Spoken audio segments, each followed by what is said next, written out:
नमस्कार, मी प्रमोद दत्तात्रय नाटकर, सरपंच ग्रामपंचायत किनी। आज नॅशनल हायवेला आम्ही जवळपास 4-5 वर्ष झाले आहे त्यांना पत्रव्यवहार करत आहोत। बरेचदा मी त्यांना फोनसुद्धा केलेला आहे की आमच्या गावातल्या ज्या काही तुम्ही सर्व्हिस रोडला लागलेल्या नाल्या सोडलेल्या आहे त्या बनवलेल्या नाही, त्याच्यामुळं आज गावातले पाणी तुंबलेलं आहे पूर्ण। आणि आज त्या प्रकारातून आमच्या गावातील लोकांनी ते नाल्याचं पाणी पूर्ण रोडवर आलेलं आहे, त्यामुळे इतकं त्रस्त आहे। आणि जर नॅशनल हायवेनं हे काम केलं नाही तर या काही दिवसात आपण आंदोलनाचा नॅशनल हायवेला इशारा देत आहोत, हेच माझं म्हणणं आहे ते।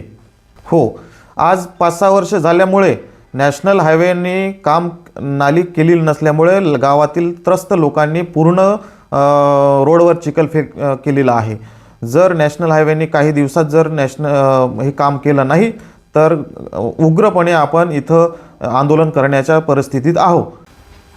मी आपल्या ग्रामपंचायत सचिव किनी येथील नालीच्या संदर्भात आपल्या ग्रामपंचायत किनी येथील नॅशनल हायवे संदर्भात 5-6 वर्ष झाले काम पूर्ण झालेलं आहे, पण अंतर्गत जे साईटर जे रोड आणि नाल्या ज्या व्हायला पाहिजे होत्या, रोडचे काम झाले पण जे नाल्या अर्धवट केल्यामुळे जे गावातील सांडपाणी हे रोडवर येतात आणि ते सांडपाणी रोडवर आल्यामुळे ते पाणी पूर्ण न वाहता त्यांचे डबके साचलेले असून त्याबाबत गावातील नागरिकांच्या भानगडी उपलब्ध होत आहे। आज तशीच गावात एक भानगड उपलब्ध झाली असून त्या व्यक्तीने अंतर्गत वादातून सदर पाणी सांडपाणी हे रोडवर फेकलेले आहे। आणखी अशा समस्या गावात नेहमी उद्भवत असून त्याबाबत आपण नॅशनल हायवेनी त्वरित या कामाकडे लक्ष देऊन त्वरित काम पूर्ण करावं, अन्यथा ग्रामस्थ आंदोलन करण्याच्या तयारीत आहे।